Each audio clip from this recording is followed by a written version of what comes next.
Hey guys, what's going on? It's Ash here coming at you today in Raid Shadow Legends. Today, you guys saw me pull a duplicate of Trunda Giltmallet. She is a Dwarf Magic Affinity champion, and you know what? I thought I would do a review on her because I've been using her for so long now in the game, and I must admit, when I first pulled my Trunda, when I first kind of leveled her out in 6 starter and everything like that, I was a little disappointed, but then I switched some things around and I really invested in top tier gear, which is not something that, you know, is great to say in these videos, but I also have to be honest about it. And then she got a lot better, go figure, right? But on top of that, I found out exactly where and when I'm going to be using her and how I'm going to be using her. I had her too fast at first, so I'm going to kind of share in today's videos my experiences with Trunda. I actually think she is an underrated legendary. Well, actually, she's one of those legendaries that people who have her really love her, right? Look at these ratings. It's insane. Arena offense 5. There's not that many. I mean, again, it's just a review or whatever in game,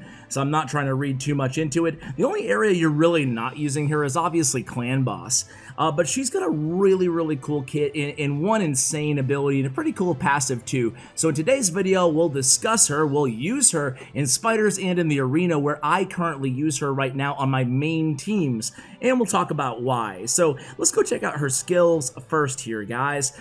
Now, Trunda is a unique legendary in that you don't have to book her. She's really one of the less valuable legendaries in terms of putting books in. It will give you that damage boost, so if you're really trying to use her end game, sure, go for it, but otherwise, invest your books in other legendary champions. So on the A1, it's Golden Oh, by the way, guys, this is kind of weird, but whatever. Dude, look at these back muscles. Holy crap. She is a, she's a tank. Look at this. All right, calm down there, Ash. Anyway, Golden Mallet.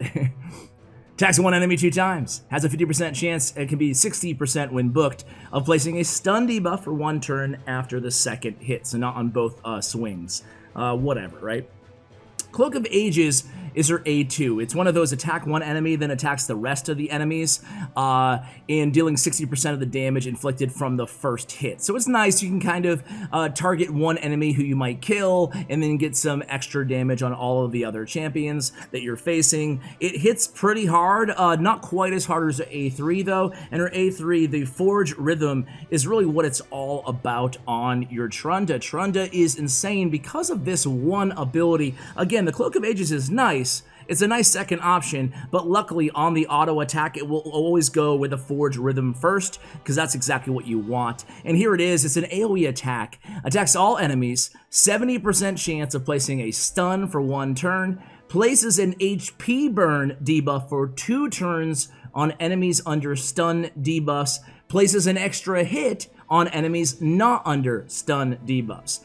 It's a really cool ability, so even if you don't, if you land the stun, you're also going to have the chance to landing that HP burn, right? Or you're going to be landing the HP burn and the stun. If you don't land the stun, the 30% chance prevails or they resist, well, hey, it places an extra hit on them, and that's valuable too because it's a pretty hard-hitting ability. She's not as strong of a nuker as like Biggin or really like the top-tier nukers in the game, but she's just a notch below. She hits really hard, just not like the hardest in the game. She can definitely one-shot, especially on her A3, several champions in the arena. I look at her as kind of an arena and spider specialist, as I mentioned. We'll talk more about that in a second, but let's take a look at her passive, which is really unique and fun too. Swift Justice. Champion's resistance increased by 10 for each stun debuff this champion places on an enemy the entire battle. It just keeps stacking up to 100. And also, champion's speed increases by 5 for each enemy currently under HP burn debuff. Only counts active.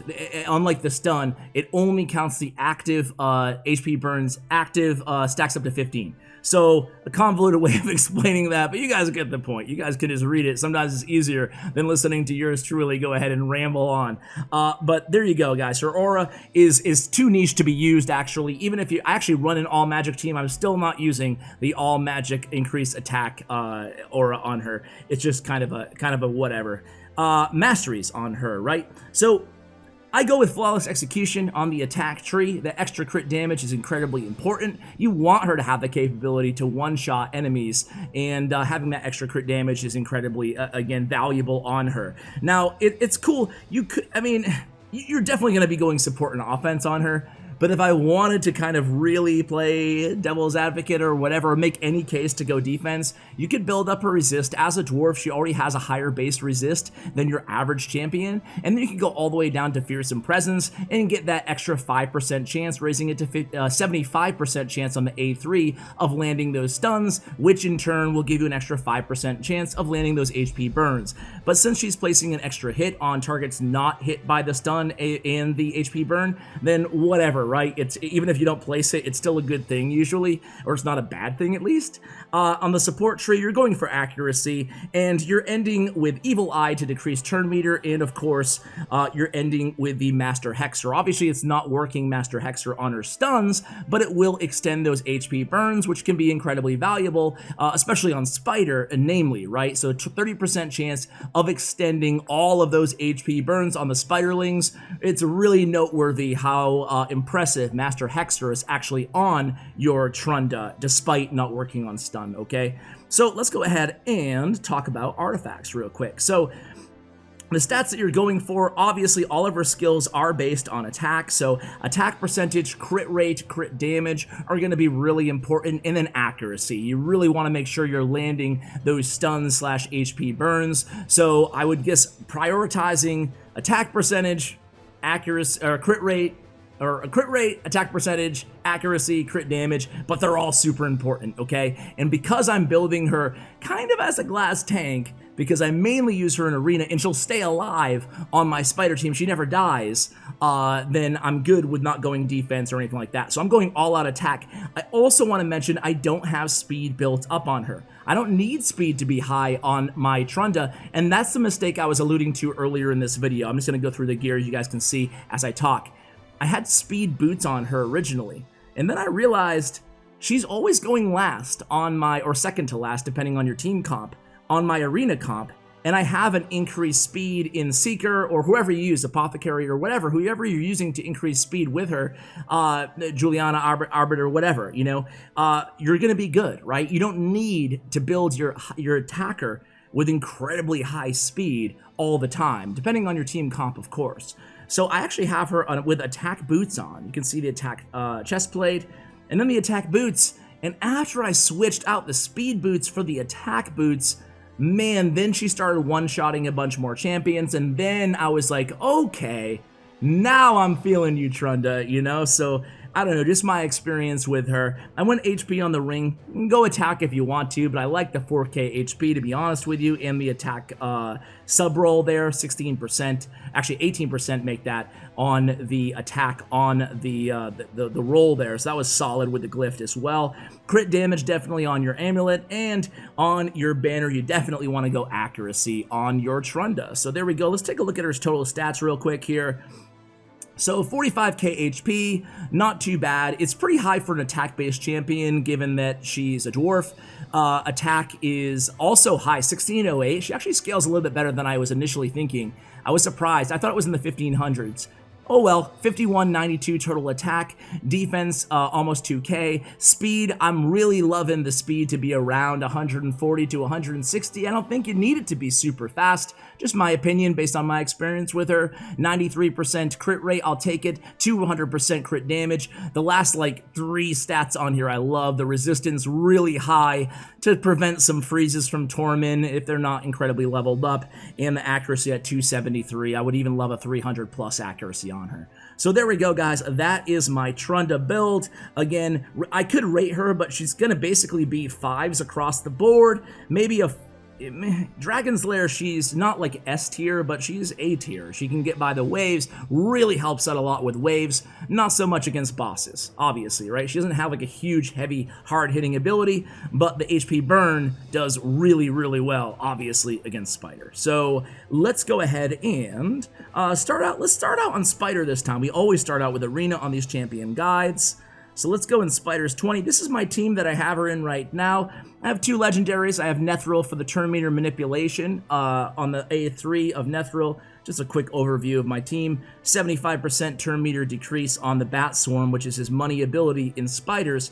And then she's really good when paired with some heavy hitters. So I have her with Cold Heart and I have her with Royal Guard. When I say heavy hitters, I mean the champions that attack based on the max HP of the opponent. So she can handle the waves, she can handle the HP burn, and then they can hit hard too. And then you need somebody to keep everybody alive. And in my case, it's going to be Miscreated Monster. He's a beast with his insane shields on Spiders. This team works really well because Nethril doesn't hit hard, and we're not killing the Spiderlings. We're trying to keep them alive so the HP burn has time to do its job, right? So let's go ahead and see how it works. And that's the key too. You don't, having these super strong AoE champions, it feels like that should be the way to go. I'm gonna go on auto here too. It'd be much faster if I just went with the manual. Then I could use Cold Heart's ability right away. But as you can see, she's going to lead off with the HP burn. She's going to stun half of those Spiderlings. Unfortunately, some of them died there, but there's plenty of HP burns, or at least a few, still alive. You're going to see that she's going to put out some insane damage here, guys, when all said and done. Just those, and you can see the HP burn just ticked right there, and everybody's HP goes down. It's just, and there it goes again, right? And that's going to add up here. She's always one of my... I'm always impressed with her damage output on Spiders 20. So again here, guys, 45 seconds in or so. Usually can get it done in about 2 minutes with this team. Again, this is an auto team for Spiders 20. And again, the HP burn kind of doing its trick there, ticking away, everything looking pretty good here. It's a pretty easy battle. I always lose, by the way, I always lose Cold Heart and Nethril in this auto. Right? So there'll always be the first two to die, and usually I always have Miscreated, Royal Guard, and Trunda staying alive at the end. Look at those shields, by the way. Insane shields by Miscreated Monster, man.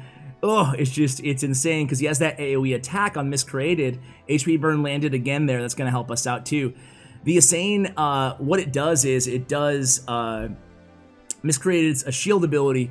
It does an AoE attack, and for all the damage he outputs on all the Spiderlings, it all puts that back on shields. So that's why he's just insane. So there we go, guys. Like I said, 1:39, really nice time. And Trunda put out the most damage, obviously, with the HP burn, 3.2 million. I'll be honest with you guys, I've even seen her put out 6 million. Just a matter of if we can keep those Spiderlings alive, right? That will dictate how much damage she does. But it's not about damage, it's about crowd control and getting that HP burn landed. So we got an Accuracy Lizardman banner. That's actually really solid with the speed on it too. I will definitely keep that. We're not going to sell it.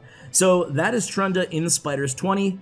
Definitely, you know, I hope that even if you don't have these champions and you watch my videos on any of these champion guides, I hope you can take something out of it just beyond reviewing one champion, and hopefully just kind of sharing my Spider strategy with you guys helped some of you, or gave you an idea of, okay, well, I don't have this champion, but I have this champion, kind of similar, or it can serve a similar role, and kind of go from there. So, hey, there's Miscreated Monster. Let's go ahead and look at my team power here, by the way. It's insane. I'll put her on my main team just to show you guys what it's like. But, you know, let me know in the comments below if you'd rather see me pair the champion that I'm doing a guide on with just all rares or something so they can really shine. Just let me know. But I kind of want to show you what my main team looks like. So this is an easier battle. I can just put this one on auto.